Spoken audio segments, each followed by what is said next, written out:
घर आई घमंडी सौतेली बहन की सौतन। प्रिया, जो कि एक काली लड़की थी, सुई से कपड़े पर कढ़ाई कर रही थी। तभी पीछे से उसकी सौतेली माँ आकर सर पर मारती है। हिलने की वजह से वह सुई उसकी उंगली में चुभती है और खून निकलने लगता है। आह मम्मी, लग गई। ऐसे चिल्लाकर मेरे कान क्यों फाड़ रही है? क्या बोला था मैंने तुझसे? जल्दी से इसे करने के बाद मेरे और आशिका के लिए चॉकलेट शेक बना दे। अभी तक इसी में उलझी है। माँ, मैं कर तो रही हूँ। चुप रह कलूटन, अगर मुझसे जुबान लड़ाई ना तो तेरी जुबान खींच लूंगी। तभी आशिका उसका हाथ पकड़कर मोड़ देती है। जल्दी बता, मेरी ब्लैक शर्ट कहाँ है? मुझे रेडी होना है। तूने ही कपड़े धोए थे ना, तो मुझे मेरे कबर्ड में मिल क्यों नहीं रही है? जरूर इस कमबख्त ने चुरा ली होगी। आशिका मुझे छोड़ दे, बहुत दर्द हो रहा है। माँ, मैं सच बोल रही हूँ, मैंने आशिका की शर्ट नहीं ली। मैंने धोकर इसकी अलमारी में रखी थी। आशिका, मुझे दर्द हो रहा है। ठीक है, ले, छोड़ दिया। मुझे नहीं पता, कल लो माई मेरे कपड़े लाकर मुझे दे। हाँ, लाती हूँ मैं। फिर प्रिया अपनी सौतेली बहन को उसके कपड़े ढूंढ कर दे देती है। दरअसल प्रिया की सौतेली माँ और बहन ने हमेशा उसके साथ बुरा बर्ताव किया था। बचपन से उसे मारा पीटा, उस पर अत्याचार किया। खाने के लिए फेवरेट चीज नहीं थी, जो आमतौर पर बाकी बच्चों को बचपन में मिलती है। साथ ही उसके काले रंग की वजह से उसकी सौतेली बहन आशिका, जो कि गोरी थी, वो उससे बहुत चिढ़ती थी। दोनों बहनों के बीच हमेशा कड़वाहट बनी रही है, जहाँ सिर्फ प्रिया को ही सफर करना पड़ता था। फिर निर्मला का पति अपनी दोनों बेटी की एक ही जगह शादी कर देता है, जहाँ प्रिया व्योम नाम के लड़के से शादी करती है और आशिका देवर रणवीर से शादी करती है। आओ आओ मेरी दोनों बहू, आओ। ए काली बहुरिया, अरे थोड़ा बचपन में लाली लिपस्टिक लगा लेती तो आज तेरा चेहरा भी खिला हुआ होता। काली कोयली कहीं की। चल, दाईं पैर से कलश गिरा, फिर आशिका बहू तू करना। जी माँ जी। फिर दोनों बहू गृह प्रवेश करके घर के अंदर आ जाती हैं, जहाँ दोनों बहू की अपने पतियों के साथ अंगूठी ढूंढने की रस्म होती है। देखना माँ जी, इस रस्म को तो आपकी गोरी बहू ही जीतेगी, यानी कि मैं। हाँ हाँ बहू, तू ही जीतेगी। अब ओम बेटा, तुझे इस काली बहू से जीतना है। मैं नहीं चाहती कि ये कल्लो-माई जिंदगी भर तुझे गुलाम बनाकर रखे। माँ जी, ये आप क्या कह रही हैं? धर्म पत्नी की जगह तो वैसे भी पति के चरणों में होती है। हाँ, चुप कर बैंगन कहीं की। माँ, अगर मैं ये रस्म जीत भी जाऊं तो क्या फर्क पड़ता है? मैं अपना दिल तो प्रिया पर हार चुका हूँ।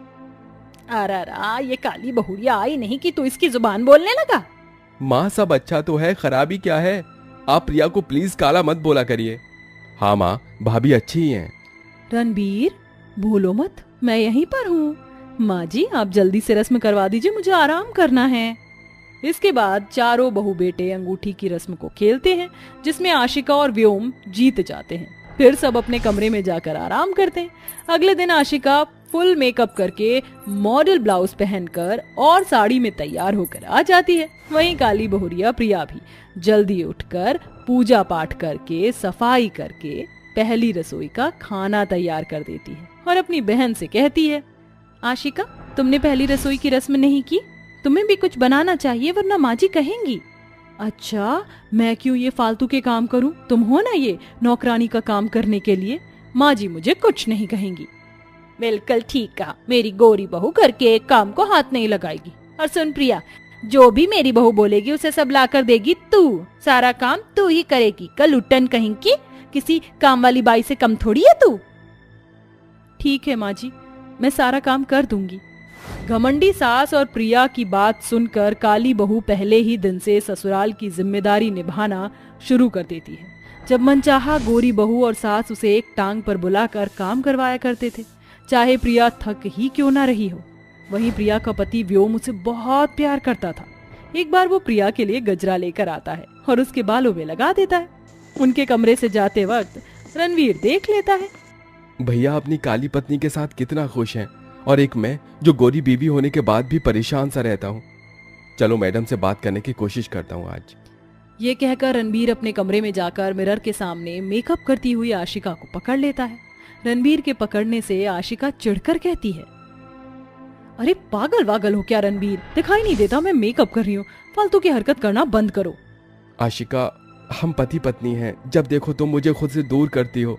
कभी तो प्यार से बात किया करो। भैया भाभी कितने खुश हैं और तुम हमेशा मेकअप करती हो। रात में मेकअप करने की क्या जरूरत है? देखो, मैं सुंदर हूँ और हमेशा सुंदर लगना चाहती हूँ। क्या हो गया अगर मैं रात को मेकअप कर रही हूँ? मुझे ये करना बहुत पसंद है। ठीक है, तुम्हें यही सब करना है तो मैं ही खुद को बदल लेता हूँ। तुम तो सुनोगी नहीं मेरी। ये कहकर रणबीर अलग कमरे में सो जाता है। अब अक्सर उसकी पत्नी से लड़ाई हो रही थी। ऐसे में वो अपने दिल ऑफिस की एक बहुत ही सुंदर लड़की नताशा से लगा बैठता है। दोनों एक दूसरे के इतने करीब आ जाते हैं कि मंदिर में शादी कर लेते हैं। फिर रणबीर नताशा को घर में ले आता है। दोनों के गले में वरमाला देखकर सबके होश उड़ जाते हैं। रणबीर बेटा, ये तूने क्या किया? पिछले 3 महीने पहले ही तो तेरी शादी हुई थी। फिर शादी? माँ, हम दोनों के बीच पति पत्नी जैसा कुछ था ही नहीं, क्योंकि आपकी गोरी बहू को और गोरा होने से फुर्सत नहीं है। जब उसने अपना मन बना लिया तो मैंने भी नताशा से शादी कर ली और वो यहीं रहेगी। नहीं नहीं, ऐसा नहीं हो सकता। फिर भी तुमने मेरे साथ ऐसा क्यों किया? मेरी सौतन क्यों लाए? देवर जी, आपने बहुत गलत किया है। जरा देखिए उसकी शक्ल। लायक हो तुम इसके? कविता अपने बेटे को समझाती है, लेकिन रणवीर उसकी एक नहीं सुनता। 4 दिनों में ही नताशा घर के हर चीज को भांप लेती है। वहीं वो रणबीर के साथ डिनर करने, घूमने, शॉपिंग करने भी जाती है, जिससे वो बहुत खुश थी। फिर एक शाम कहती है, वाह क्या ऐश की जिंदगी जी रही हूँ, पर अब मुझे इस घर में और नहीं रहना। इन 2 दिनों के अंदर मुझे इस बुढ़िया की अलमारी से सारे पैसे लेकर भागने हैं।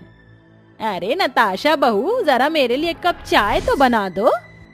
ओ बुढ़िया, तेरी 2 बहू है ना, तो उनसे कह ले। पर बहू तो तू भी है, तो इस घर का हिस्सा है। तेरी खोपड़ी में एक बात समझ नहीं आती क्या? चल हट। नताशा कविता को धक्का देकर जाती है तो उसकी दोनों बहू उसे संभाल लेती हैं। माँ जी, आप ठीक तो है ना? माफ कर दीजिए, ये सब मेरी वजह से हो रहा है। प्रिया, मुझे वो ठीक नहीं लग रही है। माँ जी के आने से पहले मैंने उसके मुंह से सुना था कि वो चोरी करने वाली है। मैं ठीक हूँ बहू। अगर ऐसा है तो उस चुड़ैल बिल्ली को बाहर निकालो यहाँ से। मैं तुम्हारे साथ हूँ आशिका। फिर 2 दिन बाद नताशा रात को कविता के कमरे से चोरी करने वाली होती है कि प्रिया वहां लाइट जलाकर पहुंच जाती है और आशिका उसका हाथ मरोड़ लेती है। क्यों रिचोटा, माँ जी के गहने चुराने आई थी ना? देखो रणवीर, देखो पूरे बैग वैग भागने की तैयारी के साथ आई है। वो तो अच्छा हुआ मैंने इसकी ये बात सुन ली। क्या? नहीं, ये सच नहीं हो सकता। देवर जी, आशिका सच बोल रही है। ए, चल बता, वरना पुलिस को बुला दूंगी। हाँ हाँ बता। पता है बेटा, ये मुझे धक्का मार के भी गई थी। इससे अच्छा तो मेरी दोनों बहू हैं। तभी आशिका नताशा का और हाथ मरोड़ देती है, जिससे डर के मारे वो सब कुछ कह देती है। इतने में पुलिस भी आ जाती है। हाँ हाँ, मैं चोरी करने आई थी। मैंने बस पैसों के लिए रणवीर से शादी की थी। छी, मुझे पता नहीं था तुम इतना गिर जाओगी। ले जाइए इंस्पेक्टर इसे। फिर पुलिस उस चोरनी को पकड़कर ले जाती है। रणवीर, मुझे माफ कर दो, मैंने तुम्हारे साथ ऐसा किया। और मेरी बहन, तूने इन सब में मेरा बहुत साथ दिया। मुझे माफ कर दे। आज के बाद मैं तुझे कभी भी काली नहीं बोलूंगी, क्योंकि तेरा दिल तो बहुत साफ है। हाँ बहू, अब मैं भी तुझे कभी परेशान नहीं करूंगी। कोई बात नहीं, जो होता है अच्छे के लिए होता है। मैं भी सॉरी बोलना चाहता हूँ आशिका तुम्हें, जो मैंने उस चोरनी से शादी कर ली। ये सुनकर आशिका उसे गले लगा लेती है। इस तरह घर में सब कुछ अच्छा हो जाता है। फिर चारों बहू बेटे हनीमून मनाने के लिए जाते हैं। चारों तरफ शहनाई का माहौल होता है।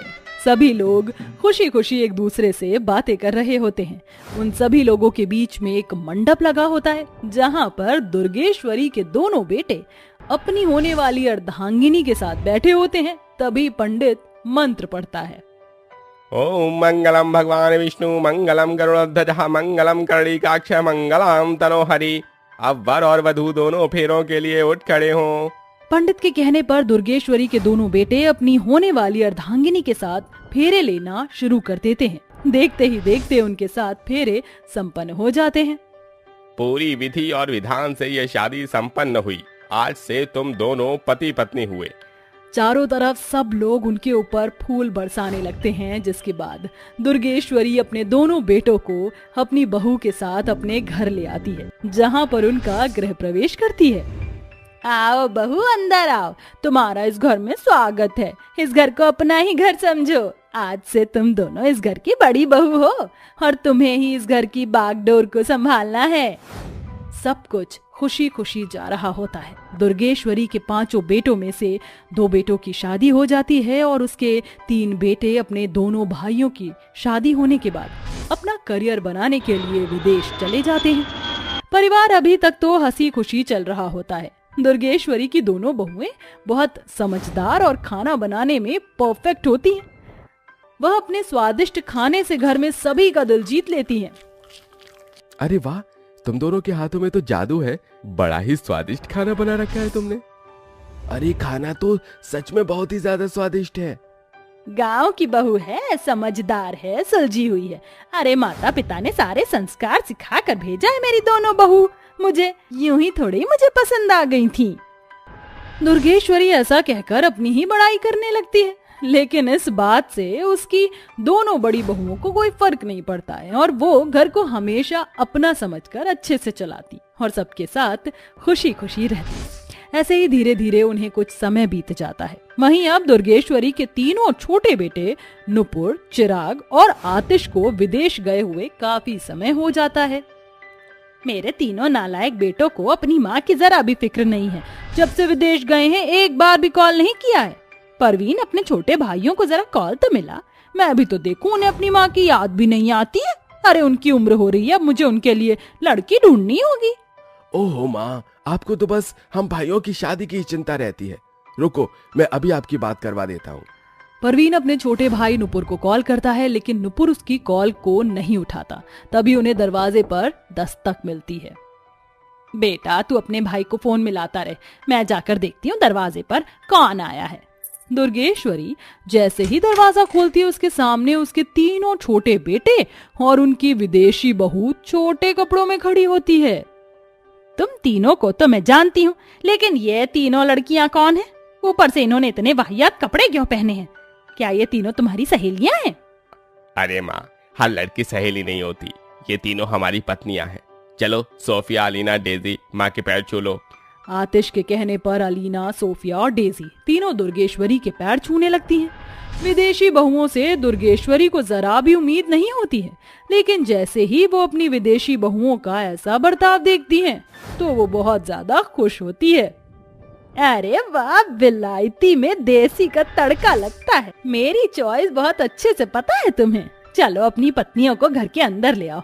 इनका इस घर के अंदर स्वागत है। मैं बाकी माओ की तरह नहीं हूँ जो लव मैरिज के खिलाफ हो जाएं।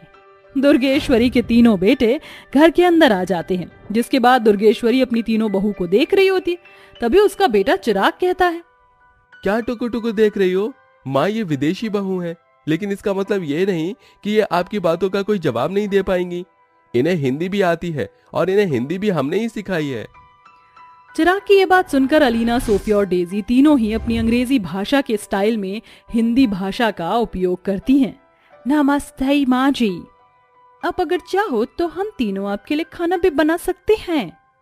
माँ जी, आप हमारे हाथों का बना हुआ खाना खाने के लिए बेताब तो बहुत होंगी।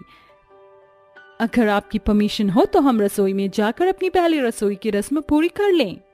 अरे वाह वाह वाह, सर्वगुण संपन्न, तुम तीनों बहुत सुंदर और सुशील लग रही हो। जाओ रसोई में जाओ और हम सभी के लिए मीठे में कुछ बना कर लाओ। अलीना, डेजी, सोफिया तीनों रसोई में जाती हैं और अपनी सास के लिए मीठे में स्वीट्स बनाने लगती हैं।